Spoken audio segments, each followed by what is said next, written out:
8 غرب على التردد الأفقي 12250 وفق معدل الترميز 12500 بالنسبة لمنطقة المغرب العربي ومالي والنيجر. راديو ألجيري انترناسيونال، إذاعة الجزائر الدولية، صوتنا في العالم.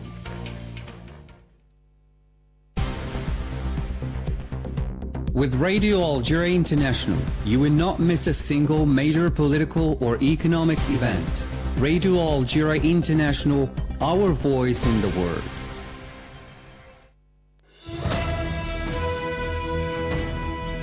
This is the English service of Radio Algeria International. It's time for the news. Algeria has informed the Chargé d'Affaires of the French Embassy in Algiers about the annulment of the 2013 Algerian-French agreement on reciprocal visa exemptions for holders of diplomatic and service passports. The A3+ group at the Security Council has reiterated in New York its unwavering commitment to supporting West African and Sahel states in their fight against terrorism, restoring political confidence and speeding up socio-economic development in the region, considered essential pillars for peace building and sustaining progress. And the United Nations has said that malnutrition rates in the Gaza Strip, including among children, were alarming high.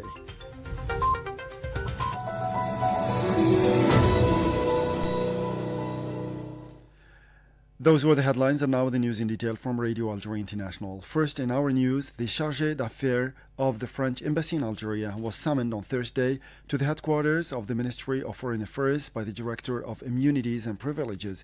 According to a statement from the ministry, on this occasion, 2 verbal notes were handed to the French diplomat, the same source added.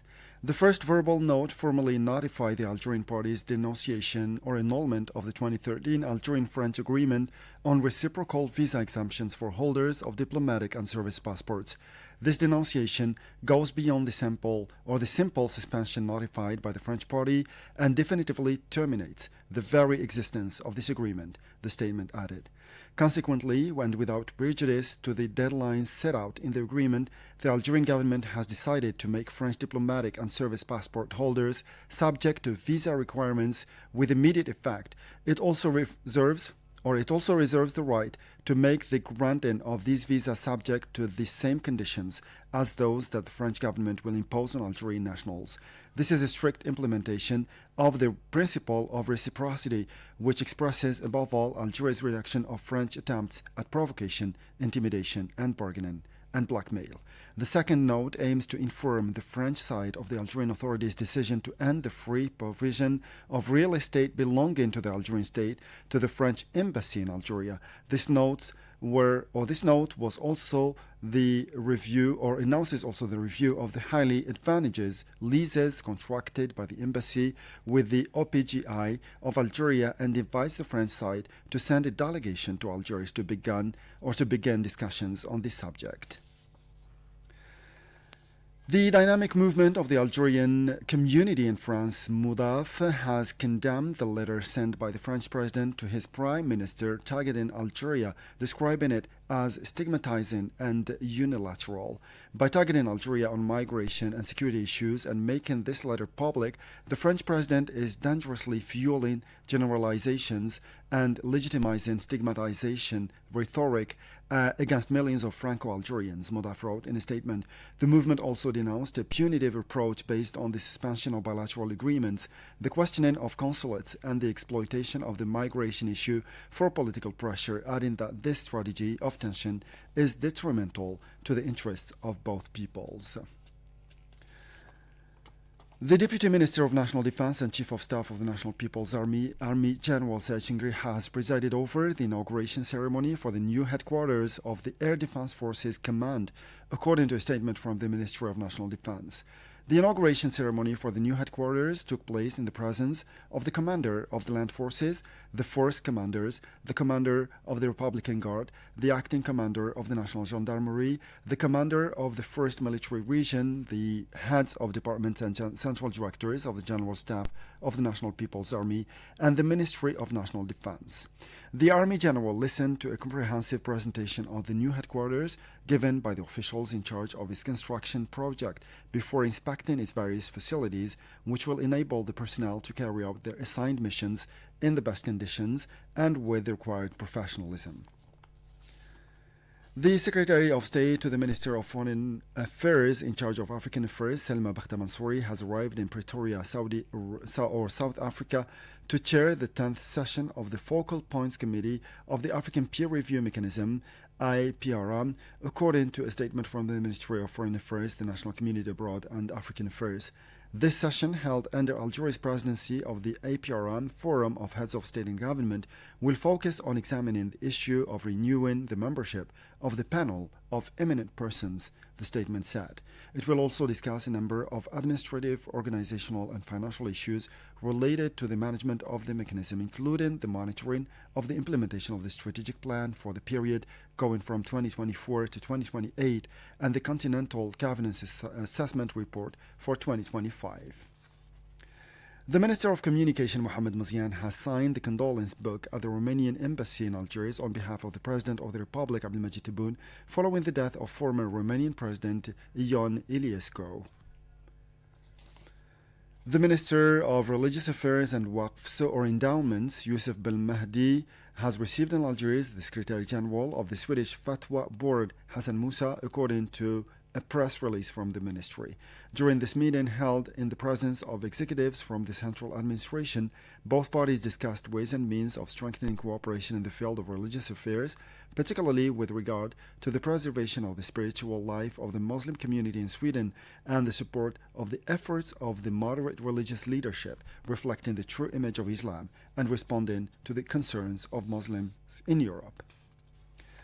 The A3 Plus group at the Security Council, made up of Algeria, Somalia, Sierra Leone, and Guyana, has reiterated in New York its unwavering commitment to supporting West African and Sahel states in their fight against terrorism, restoring political confidence, and speeding up socio-economic development in the region, considered essential pillars for peace building and sustaining progress. According to Sierra Leone's permanent representative to the UN, Michael Imran Kanu, speaking on behalf of the A3 Plus at the Security Council session on peace buildings in Africa or in West Africa, the group calls for the full and immediate implementation of Security Council Resolution 2719 on the fight against terrorism and urges member states to comply with their obligations to prevent and suppress the financing of terrorism. Shifting now to the Middle East, where the Director General of the World Health Organization, Tedros Adhanom Ghebreyesus, has said that despair in the Gaza Strip has led to a collapse of law and order, calling for the opening of humanitarian corridors to evacuate those in urgent need for medical care in the besieged enclave. Saad Boughazi has more details. The WHO chief noted during a press briefing in Geneva that people are dying not only of hunger and disease, but also in their desperate search for food, adding that more than 1,600 people have been killed and nearly 12,000 others injured while trying to collect food from distribution sites since May 27. People in the Gaza Strip have limited access to basic services, are facing repeated displacement, and are suffering from blockade of food supplies, he continued. He said malnutrition is widespread and hunger-related deaths are on the rise, adding that nearly 12,000 children under the age of 5 have been identified as suffering from acute malnutrition in July, reaching the highest monthly figure on record.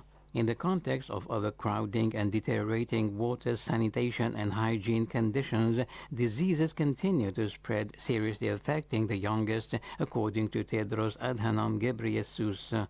On 29 July, the UN Food and Agriculture Organization, the World Food Programme, and the United Nations Children's Fund UNICEF issued a joint statement warning that the Gaza Strip is facing a risk of famine, while the main food and safety indicators continue to deteriorate.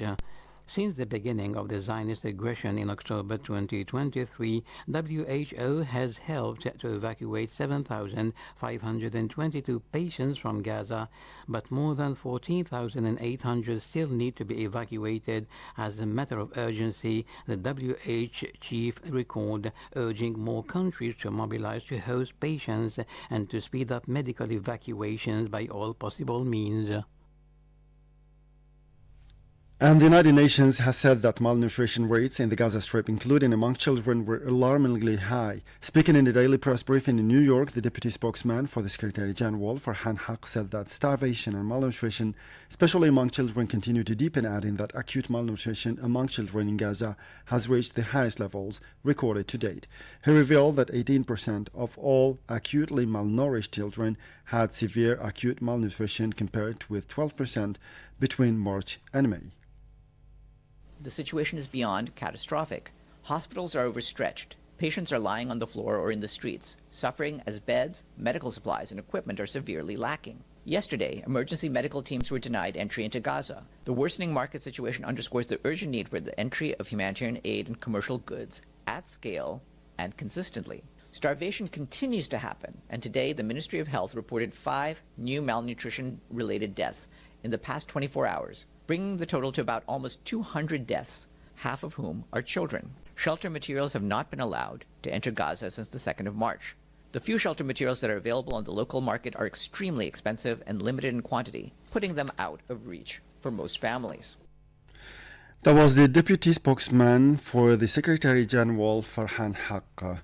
And the Zionist occupation forces have invaded several areas in the occupied West Bank, the Palestinian news agency Wafa reported, citing Palestinian security source. A force of occupation soldiers stormed the refugee camp of Aida, north of Bethlehem, the same source added. And 5 people have been killed and 10 others wounded in the Zionist occupation army strike in eastern Lebanon, according to the Lebanese Ministry of Health. The strike by the Zionist occupation forces on the Masna road resulted in a preliminary toll of 5 murders and 10 wounded, the ministry said in a statement, while the official Ani news agency reported a strike on a vehicle in the area. To Africa now, the World Health Organization WHO has announced that nearly 100,000 cases of cholera have been recorded since July 2024 in Sudan, warning of an increase in malnutrition, population displacement, and disease. In Sudan, the relentless violence has caused famine, disease, and widespread suffering, lamented WHO Director General Tedros Adhanom Ghebreyesus during a press conference in Geneva. More details with our colleague Saad Bougazi. The WHO chief said that cholera has spread in Sudan, with all states reporting epidemics, with nearly 100,000 cases reported since July of last year. He said that oral cholera vaccination campaigns have been conducted in several states, including Khartoum, the capital, warning that the recent floods, which have affected large parts of the country, are expected to worsen malnutrition and fuel new epidemics of cholera, malaria, dengue fever, and other diseases. Cholera is an acute intestinal infection that spreads through the food and water contaminated with bacteria, often from the feces. It causes severe diarrhea, vomiting, and muscle cramps. This disease can be fatal within a few hours if it is not treated, but it can be cured by simple oral rehydration and with the use of antibiotics in more severe cases. There is a global increase in cholera cases and their spread since 2021. Regarding the difficulties in feeding themselves, Tedros Adhanom Ghebreyesus cited information from El Fasher, the besieged capital of North Darfur state, of people eating animal feed in order to survive. Across Sudan, millions of people are suffering from hunger, and about 770,000 children under the age of 5 are expected to be victims of severe acute malnutrition this year, according to the WHO. And with this last piece of news, we come to the end of this news bulletin for today. We'll leave you now with our weekly programs with my colleague Asya Bakar and Jamal Silmani. As for me, I'll meet you again tomorrow for a fresh edition of our news bulletin. Thank you. Our Talk, a weekly program